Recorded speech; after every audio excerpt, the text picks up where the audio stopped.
Y'all ready to go, fellas? We're ready. Good morning. It's 10:45. It's 10:45, and I'm going to call the regular meeting of the Electric Utility Board to order. And are there any board comments? The only comment I have on that is yesterday was Dr. Ryan's birthday, so happy birthday. Yes, and then do we have anybody to speak? Okay, we are going to, before we go into an executive session, if you will look at item number 7 in open session, the minutes on November 13th and the special board meeting on the 15th. Are there any additions or corrections? Madam Chair, I do have a correction, please. Dr. Gonzalez, yes, All right. please. If you go to page 11 out of 153, the third sentence in the bolded, it says Chair Gwen Stafford and Mr. Ivy. Ivy needs to be capitalized. Needs to be capitalized and spelled correctly, too. No, it's Ivy. I-V-E-Y. Oh, yes, I'm sorry, you're right. Yeah, it's I-V-E-Y. Yes. Right. So noted. So are there any other additions or corrections to those two sets of minutes? If not, I'll accept a motion to approve those as corrected. So moved. Mr. Harville, Mr. Wilson seconded. All those in favor, please say aye. Aye. All those opposed, no. The motion carries. And I just saw some nice Christmas elves come in. Trey, some of your elves were here. So we're going to go into executive session. We do have a quorum. And I'm going to read what I need Carolyn tells me to do. She's very specific. We are now going to recess into executive session in accordance with 1 VTCA Government Code 551-0386 on competitive matters of LP&L, VTCA Government Code 551-071, seeking advice of and consultation with LPL's attorneys on a matter in which the duty of the attorney of the governmental body under the Texas disciplinary rules of professional conduct of the State Bar of Texas clearly conflicts with Chapter 551 of the Government Code and seeking advice of its attorneys about pending or contemplated litigation or settlement offers, and VTCA Government Code 551-074 to deliberate the appointment, employment, evaluation, reassignment, and or duties of a public officer or employee, Director of the General Utilities, Chief Administrative Officer, and General Counsel. Mr. Mayor. Thank you, Ms. Stafford. And I will now at this time call City Council to order. And I would state for the record that Mayor Pro Tem Patterson Harris and I were present and ready at 10:45, as was required by the calendar. So thank you, Mayor Pro Tem, for your presence. At this time, we will also adjourn to executive session for the purpose of consulting with city staff regarding the following: competitive matters of the public power utilities under Section 551.086 of the Texas Government Code, pending or contemplated litigation or settlement offers, and hold consultation with the attorney under Section 551.071 of the Texas Government Code, and finally, personnel matters under Section 551.074 of the Texas Government Code. City Council will now be in recess to executive session. Thank you, Mr. Mayor. And we are also recessing in executive session, and we're going to the second floor.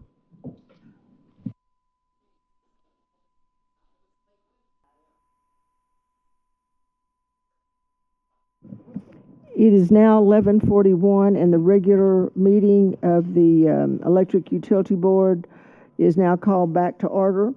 And we have already approved the minutes. So number 8, Joel, is that you? Yes, ma'am. Okay.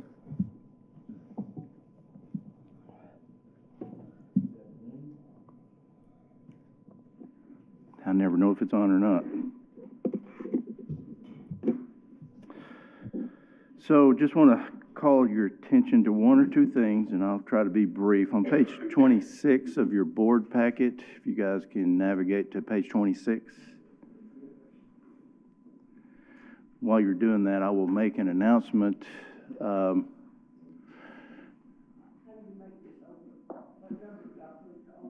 What was the? Number 8.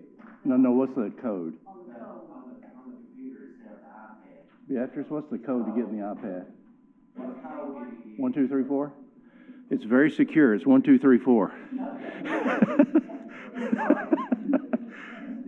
That would not pass any test in the world, by the way. Page 26. And so while you guys are navigating, I just want to make a quick announcement. I nominated Gwen for a position on the APPA, the American Public Power Association Policymakers Council, and she was accepted. So that's good news, bad news. Now you have to do stuff. So, but congratulations on that, Madam Chair. I think that's a great distinction. And thank you for that. That was very kind to represent LPNL in Texas. Absolutely. This involves in-person meetings and telephonic meetings once a month. The in-person meetings are twice a year. At the legislative rally that's coming up at the end of February is one of them. And then the next one, I don't know when and where it is, but it's in the month of July, and it's somewhere in the United States. Yeah. Okay, so on page 26, I just want to put out, this is a little bit of my schedule, looking out over the next several months. This time of year, from January 1 all the way out through like July, is my busy time to go to different functions. American Public Power, Texas Public Power Agency, those kinds of things. And that's why I'm putting that out there, because it looks like I'm doing a lot. And already in the month of February, the APPA legislative rally at the end of the month, I've got to cancel that trip. Some guy named the mayor wants to do a town hall, and I'm going to be part of that with him. So just my privilege to be able to do something like that. In March is the CEO Roundtable. That's going to be in Pasadena. That is my absolutely my most favorite event of the entire series of things that they do. And it's people like me that get together from across the country and get an opportunity to network, learn what other people are doing, steal from them if necessary, and share some of our stuff with them as well. So it's a great event. Couple of board meetings, and then, Madam Chair, in June, the National Conference for American Public Power. That is going to be in San Diego. So I'd look to the board chair to assign another board member to go with us on that. It'd be a good trip. And then, of course, in July, the TPPA annual meeting, which is probably in Austin or San Antonio. It's routinely in one of those places. So love to get board members engaged with that kind of stuff. So this is a board chair assignment. So just look to get whoever, send her flowers or candy or something like that if you're interested in it, and maybe you can get on one of those. But they're a lot of fun and very informative. Forwarding to page 33. This is a save the date. We have scheduled the next board retreat, strategic retreat, for February the 12th. This is going to be at the Overton Hotel. And this is a save the date point. It's not necessarily in stone, but we have reserved it. So if we can keep this date, sure would like to keep it. So as we go through space and time, if you got conflicts or something, please, Gwen, is okay if they let you know? Madam Chair, excuse me. It's okay if they let you know?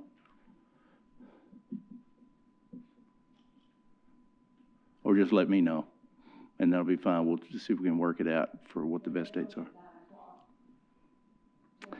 It's 11 to 2, so we've got scheduled, yes.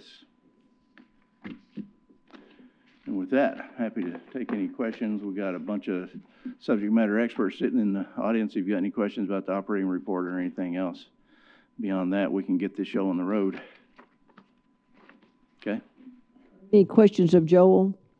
Have we heard anything on the PUC members or anything? It's still... Haven't heard a word.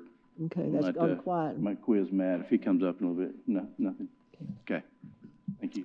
Thank you, Joel, as always. Harvey, is you, or are you going to have a duo? It's going to be a duo. I just like to act in the 70s and the 80s, the duets. Sorry, never mind. We'll stop there. So I just want to give a quick, Casey's going to come up and give the financial update. I just want to give you an update on the bond. We talked a little bit about the bond that we issued for our partial requirements settlement with SPS, and that was for $65.7 million. We successfully executed that on December 5th. We got a total all-in interest cost of 3.805, which is a lot less than the month before. Back in late October, we were looking at about 4.9. So we caught probably one of the biggest market rallies, at least for if you're a seller of a bond on the yield side. We got some of the biggest rally that they've had in quite some time. So we caught it at a really, really good time. Just in comparison, when we were looking earlier this year, when we were looking in March, we were at 4.4, just about 4.4%. And interest rates continue to climb, and then they really started to take off in August and September. And as you all know, the Fed declared mission accomplished on inflation, which is still to be debated, because when people look at their mortgage rates, they're still not convinced of that. But they had agreed to stop, basically call a ceasefire on increases in the interest rates. As soon as that started to happen and that information started to get out in November, you started to see the bond market react to that. And so it's been very favorable for us. We were able to execute that. So what does that mean to us, an interest rate reduction? The difference between the 4.4 that we were looking at earlier this year and what we're looking at this year is just about $900,000 a year less in debt service. Compared to what it would have been in October, it's just under $2 million less than it would have been in a year, and that's per year. So you can tell that carries on for quite some time, and it's a lot of money. So we did really, really well. We're really, really fortunate. And the money is, as Carolyn said, that money's all ready for our January 15th payment. We'll be getting those funds on December 28th, so we'll have those funds in our account ready to go. So it's just another step forward in that process. Any questions on our bond issuance? All right, worked out really well.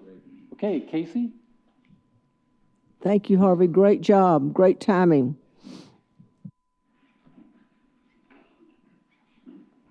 Good morning. Good morning or afternoon. Well, Still morning. still morning. Okay, so we're going to go through our October financials, but I wanted to show y'all first the What changes. page is that? I'm sorry. This first slide doesn't have a page. Okay. So once we get into October, I believe it starts on page 36 or 37. But I wanted to show y'all the changes between what I presented in November for September and what we're at right now. As you can see, overall, the changes are only $239,000. So I'm not going to get too into the weeds, but if y'all see a particular line item you want to discuss, I'm happy to answer any questions you have on them.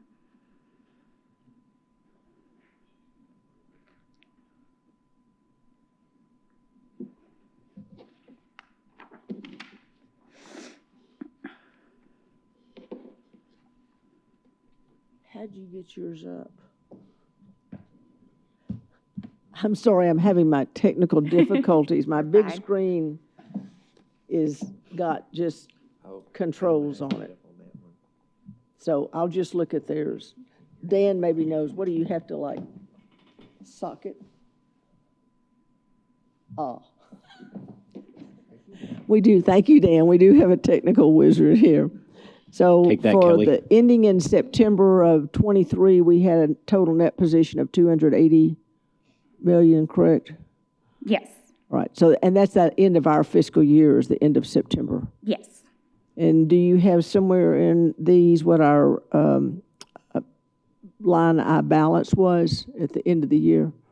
For our balance for, You know, last year when we had the budget, we had a deficit.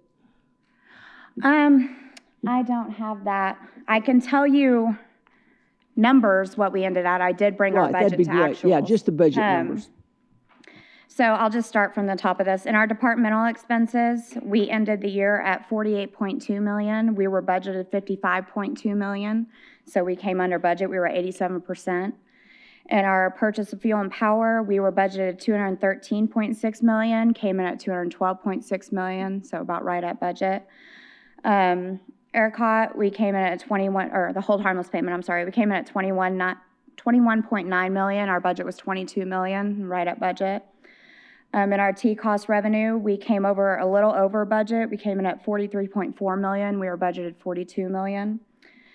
In our charges for services, we were budgeted 315.9 million. We came in at 313.2 million.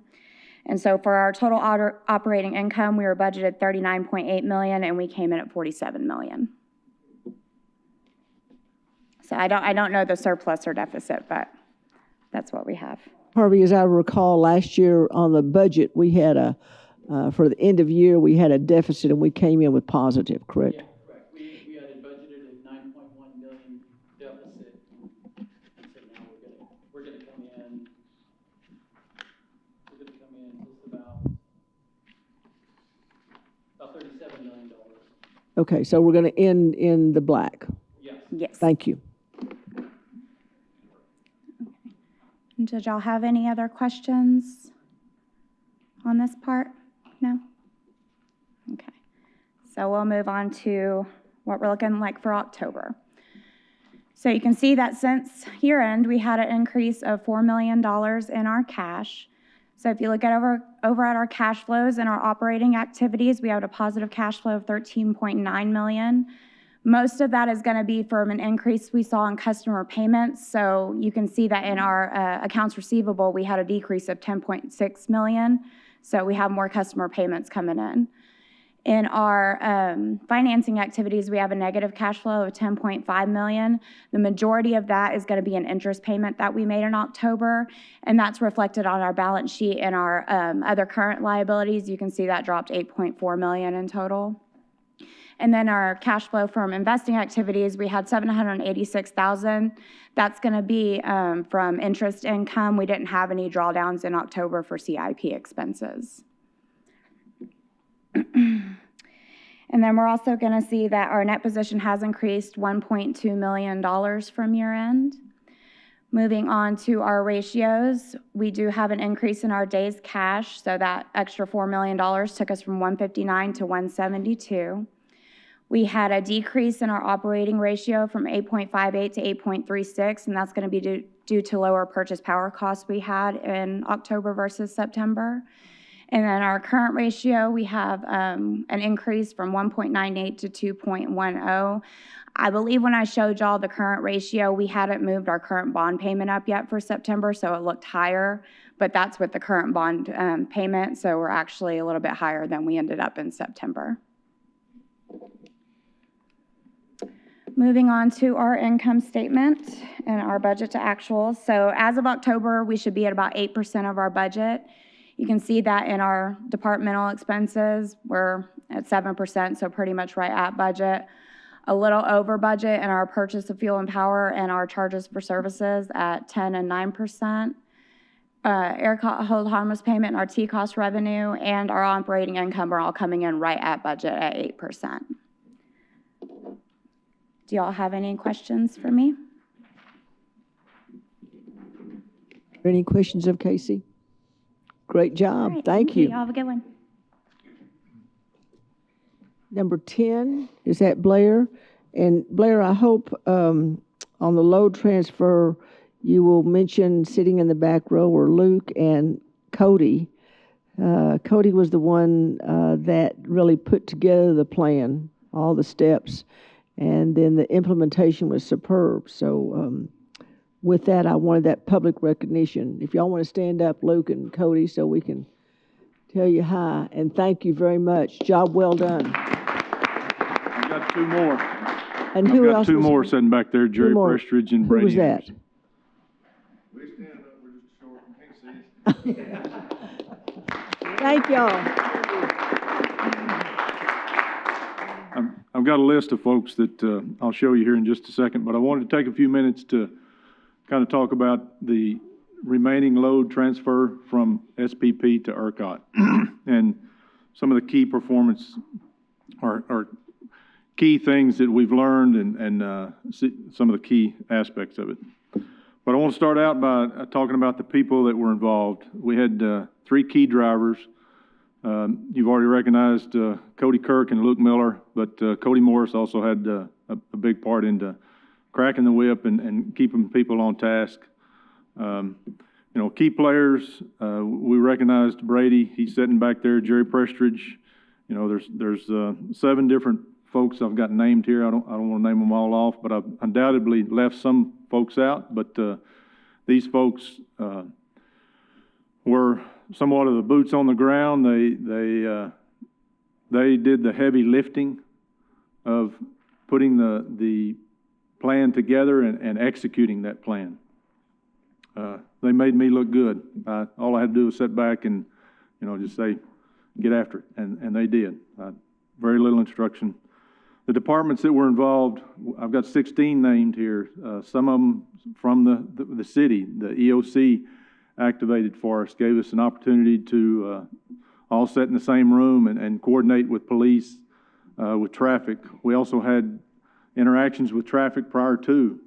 You know, we're killing out the electricity. Some of the traffic lights are going to go out. We needed to coordinate some of that. So the folks listed, or the departments listed there, were involved in the transition. Some of the other things that we had to coordinate with were ERCOT, SPP, Encore, and SPS. We started out with Dowd, that is inside the SPS yard there at East or West Loop and Marcia Sharp. We had to coordinate with their control room because their control room was on our system. You know, every time we moved a substation, we had to communicate with ERCOT and ask permission, and Cody with a C, his group had to communicate with those folks. So those were some of the key players, key drivers, and the departments involved. Some of the takeaways that we came up with were there were no accidents, injuries, or near misses. That's first and foremost. It was well planned, well thought out. People placed in strategic locations. You'll see some of the pictures here shortly that, you know, we had people in all the right places. Approximately 19,000 customers, 8 substations, 17 circuits that involved 23 kV and 15 kV. The 19 sub-circuits were part of the 4 kV system that are fed off of the 23. There were 730 switching steps involved in this operation. 310 preliminary in the months prior to. There was several months worth of work done by Brady, Jerry, Eddie Hancock prior to get switches in place, to get jumpers in place, to get things identified to make sure it would go seamlessly. Each one of the 17 circuits, each one experienced an average, or out of the 17 circuits, there was an average of 10 minutes per circuit. Minimum, I think the shortest one was 4 minutes, the longest one was 26 or 27 minutes. But average, we had less than a 10-minute outage. Teamwork across the departments was increased dramatically, not because they had to, because they wanted to.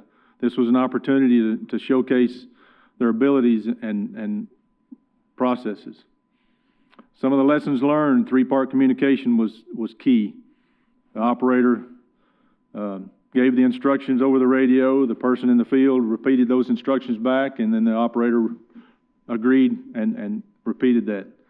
That was key to knowing exactly what switch to open, what hold tag to deal with. We did find out we had a 60-second delay in SCADA commands from the control room to one of our substations. We're going to be working on some of that. Mapping opportunities with our GIS department. So the best way to make sure that we have every meter mapped to the correct transformer and circuit is to kill that circuit out, because the meter reports back through the AMI system and lets the control room know that it's out. So Cody has already sent a list of 20,000 meters to the GIS department, and they're combing through that information. So that was an opportunity, lesson learned. Some of the pictures that, those are all the word slides that I've got for you. I want to show you some of the pictures of things. You know, we had 17 circuits. We had opportunities for every one of the operators to perform one of the switching orders. You can see Cody with a C over there on the right-hand side, top right-hand side. Adam Matthews, our operations supervisor, top left. One of the poles that Brady and his folks had to work on, Jerry had to work on, was over there close to Excel or SPS's yard. That's you can't tell it, but in the background there's 4 buckets up around that one pole. There was jumpers being maneuvered and managed, and things were intricately choreographed. Substation folks, top left, Roger Valdez, one of our senior operators, top right. EOC room is the bottom middle picture. So there were lots of folks involved in this. Last set of pictures, you can see that the 4 buckets up around that pole. There's some delicate work going on there. They had all their safety equipment in place, rubber gloves, understood what the processes and procedures were and followed. So basically that's it. I don't know if Joel wants to say anything, but every once in a while I get on a roll, but Hey, Blair. Yes, That sir. was quite an undertaking, and I think it was well thought out and executed. My hat's off to LP&L and their engineering and planning, all the people involved. Great work. Thank you. Thank you, Blair. Yep. So my little add-on to that is I've been in the business for 40 years. I've never seen this happen. And so I got to be a part of it, attending out at the EOC, just as eye candy, sitting around because these folks already knew what they were doing. But at one point, the switching instructions were to cut some jumpers that were up on a pole. Now, I've done that before, and I know kind of what it takes, so I sat back and got comfortable. And the instructions came back from the field to the operator within probably 20 seconds where, that mission was accomplished. And so I got up and ran into Cody with a K and said, whoa, what's going on here? He sent me a picture back, and there was like 4 trucks lined up on that pole, and everybody had one jumper they had to cut. And they got it done just like that. So it was done with masterful grace and safety, most prominently. But I can't say enough good things about how well this went. It was very well thought out. It was scripted to a T. Everybody did their roles perfectly. And so to Brady and Jerry, thank you guys for your folks and their performance. They did a fantastic job. This is the best I've seen. It's very nice. So Bush, thank you for those comments too. Well, I think it makes a good case that we need to document this somehow and maybe take it on the road and tell other people how to do these things. I mean, you would think this would be a big deal around the country, right? So we'll be prepared for that for sure. Madam Chair, I'm ready to move on to the next thing. Any other comments from board members saluting the staff? Okay, Joel, are you number 11 on the agenda? Is that you, Joel? Yes, ma'am. Okay. I believe so. So if you recall, we changed the ordinance that governs how we get revenue in for the franchise fee equivalent transfer and the pilot. And then we made some other changes in the ordinance while we were there as well. So what we did was we just amended, and I say we being Tom Jennings, just amended the board bylaws, what we call the bylaws, the board policy book. And so we mirrored what was done in that ordinance. On page 55 of your board packet, sorry, I should have said that at the very beginning, that's when all this starts. There's a red line document in that, and then right behind the red line is a clean version of it as well. But we just essentially mirrored what we did in that ordinance and put it into the new board policy book. We will bring a policy book to you all in the January meeting so that you can have a fresh version of that.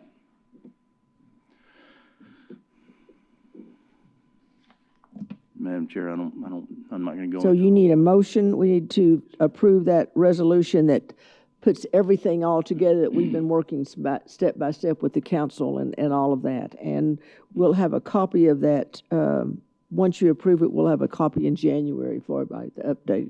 So do I hear a motion to approve and adopt that resolution? All those, made a motion by Mr. Fields, second by Mr. Wilson. All those in favor, please say aye. Aye. All those opposed, no. Motion passes 9-0. Okay. Number 12, is that Matt? And Matt, as you come up here, he is an unsung hero in this transition, which hadn't happened in 20 years. And he gets questions and he goes every place and is very well received. So thank you from this board and from the citizens of Lubbock for all you're doing, and you're doing it well. Well, thank you. I appreciate that, but I'm going to take basically Joel and Blair's take, which is this weekend was made incredibly easy by the fact that it went so smoothly. And so we did a lot of work ahead of time, anticipating maybe delays and things of this nature. But when we actually got to the weekend, it was really just a matter of us copying and pasting our messages into social media and the website. And at no point did we really have to stray off our kind of perfect case scenario communication strategy. So that made it pretty easy. The other thing was just the fact that we had done this in 2021 in such a big fashion and done so well in that run through that on the communications front, it really took some effort to get us to have people pay attention to this. And so it's kind of a good place to be for you to, reach out to folks and say, we don't think this is going to be too impactful, and have them take that at face value. And so, again, testament to our guys consistently doing what customers expect. So really appreciate that. I didn't put together slides because I know I've run through these slides a lot and I didn't want to just absolutely bore you again. But I'm standing up here just to say that we're about to kick off this campaign. And that Monday, really as of this past Monday at 9:46 a.m., all of this became real. We've been telling folks for years that competition does not officially begin until we have 100% across the line, and we got that done on Monday. So now this is real, and the next 90 days will be a sprint, if nothing else, to get all of this done and get folks educated. So we've given over 100 public presentations this year, and obviously have done a lot of media related to that. We have a full media ad buy out there, so everywhere that we can be putting this information out there in the paid media realm, we're doing that. You'll notice that starting this week, billboards around the city all the electronic billboards are displaying this message that competition is coming, and that'll quickly transition into driving people to the shopping fairs. So we're going to keep doing these public presentations. I'm getting requests every single day and trying to balance those out amongst the 6 weeks that the shopping window will happen from January 5th to February 15th. But ultimately, the message is going to be go to lpnl.com, because that's where all of the materials and all the information is. Everything I talk about in these public presentations is downloadable on the website. So it's go to lpnl.com, and then it's go to one of these 5 shopping fairs that we're going to be holding.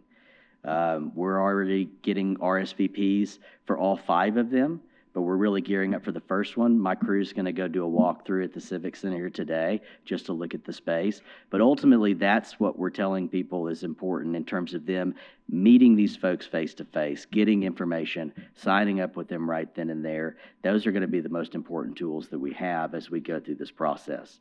Because as I do these city council town halls like we're doing tonight, this will be the last one of this year. You see repeat attendees at every single one of these events, which is good.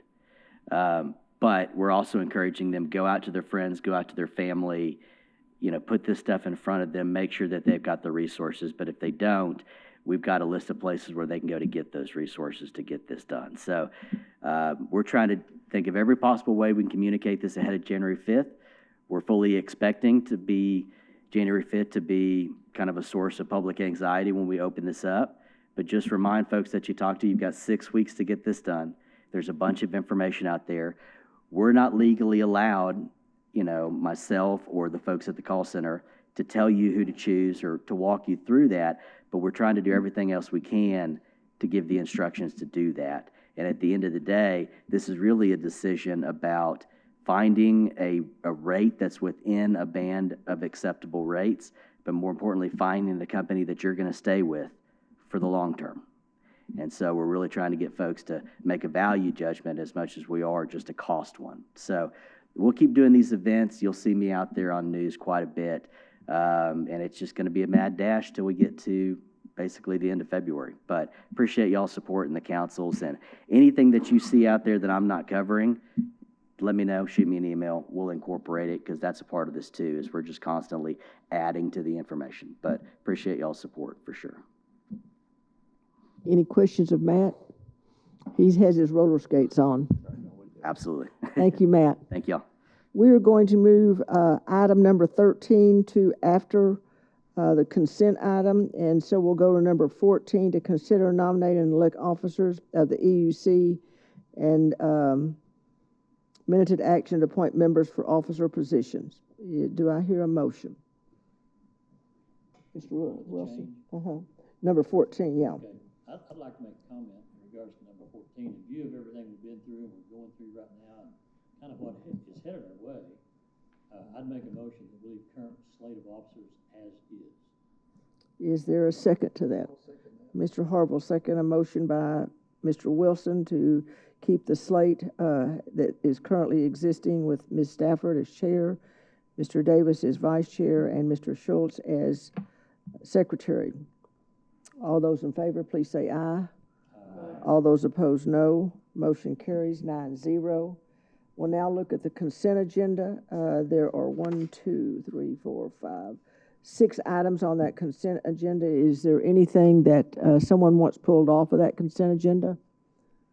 If not, I'll entertain a motion to accept the consent agenda as presented. Mr. Schultz and Mr. Ramirez. All those in favor, please say aye.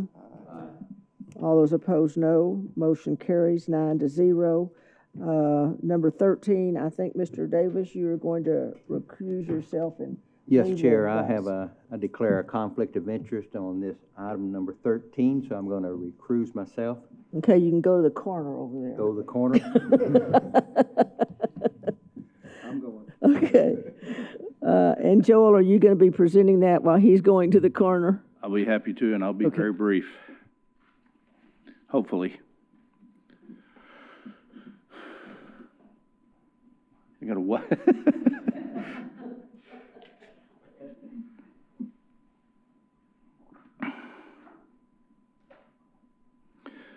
So this is an agreement with Park Hill Smith and Cooper, which is why Mr. Davis had to recuse himself. Rightfully so. This is simply an amendment to an existing agreement. We're looking to extend the term by a year, and then the not to exceed of $3 million originally. We want to amend that to an additional $500,000, or we're amending that, to $3 million by $500,000. So beyond that, there's no change in the scope. This is general engineering support document that we're using, that we've been using for a long time. I'd look for your favorable approval. Okay, so the resolution is to extend the term by 1 year, and the total amount will go up by $500,000. Is that correct? Thank you. That's more well said than what I said. And the scope is the same. Do I hear a motion to accept that?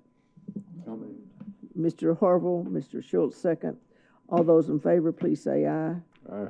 All those opposed, no. The motion carries 8-0, and let the minutes please reflect that Mr. Davis was out of the room. As we prepare for the next favorite on Joel's number 21, I would like to wish everyone a very blessed and Merry Christmas, and the accomplishments that you have done this year collectively as the LP&L team are no small thing. So we're not only blessed by the season, but blessed by a great staff, great leadership, great folks, and thank you so much. Thank you. And with that, this meeting is adjourned, and Merry Christmas. Merry Christmas, y'all.